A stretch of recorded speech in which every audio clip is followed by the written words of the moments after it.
Hello dear student, welcome to today class. I hope आप सभी अच्छे होंगे। तो आज हम कक्षा 8 के सामान्य ज्ञान चैप्टर यानी पार्ट 22 को करेंगे। ठीक है, पार्ट 22 में आज हम करेंगे विश्व की प्राचीन सभ्यता के, ठीक है, प्राचीन सभ्यता के बारे में हम पढ़ेंगे।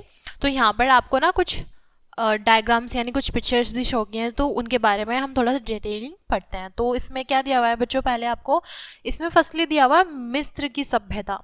ठीक है, किसकी सभ्यता है यहाँ पे? मिस्र की सभ्यता है। तो इसमें क्या है, मिस्र की सभ्यता का प्रारंभ 3400 ईस्वी में हुआ था, ईसा पूर्व में हुआ था। ठीक है, यह नील नदी की देन थी। किसकी देन थी? ये नील नदी की देन थी।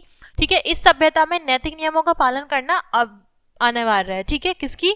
नैतिक नियमों का पालन करना इसमें क्या था? अनिवार्य था। यहाँ मृतकों के शव को सुरक्षित रखने के लिए मम्मी का रूप दिया जाता है, जिसको आप जानते होंगे पिरामिड, यानी जिसको हम मम्मी मम्मी कहते हैं। तो वो यहाँ पे, तो उसको हम क्या बोलते हैं? रियल में उसको मिस्र की सभ्यता कहा जाता है।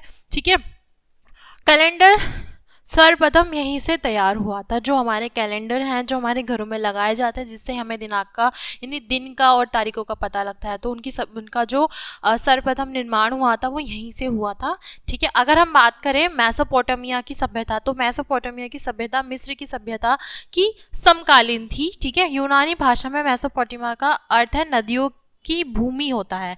ठीक है, मेसोपोटामिया की सभ्यता में सुमेर, बैबीलोन, असीरिया आदि सम्मिलित थे। ठीक है, इस सभ्यता में धर्म तथा मंदिरों का विशेष महत्व प्राप्त हुआ था। ठीक है, अगर हम बात करें नेक्स्ट की, तो ये क्या था हमारा? ये हमारे मेसोपोटामिया की सभ्यता है, ये इस तरीके से थी। नेक्स्ट अगर हम बात करें चीन की सभ्यता के बारे में, तो वो क्या थी? इस सभ्यता का विकास होंग हो नदी की घाटी में हुआ था। कौन सी नदी की घाटी में? होंग हो की नदी में। इस नदी को पीली नदी भी कहते हैं। ठीक है, कागज तथा छपाई का आविष्कार इस सभ्यता की देन है। ठीक है, चीन वंश के नाम पर ही पूरा देश चीन पड़ा। ठीक है, वहां पे वंश थे जिनका नाम चीन वंश था, उसी के नाम पर चीन राज्य का निर्माण हुआ। ठीक है, देश का निर्माण हुआ। तो पेय पदार्थ के रूप में चाय का सर्वप्रथम प्रयोग चीन में ही प्रारंभ हुआ। यानी जो हम चाय पीते हैं, जो सभी के घर में बनती है, तो वो कहाँ से हुआ था?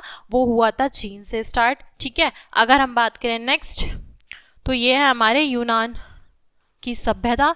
यूनान की सभ्यता यूरोपीय सभ्यता का उद्गम स्थल माना जाता है। कीट की प्रथम यूनानी सभ्यता की जनक मानी जाती है। सुकरात, प्लेटो या अरस्तु प्राचीन यूनान के प्रमुख विचारक तथा दार्शनिक थे।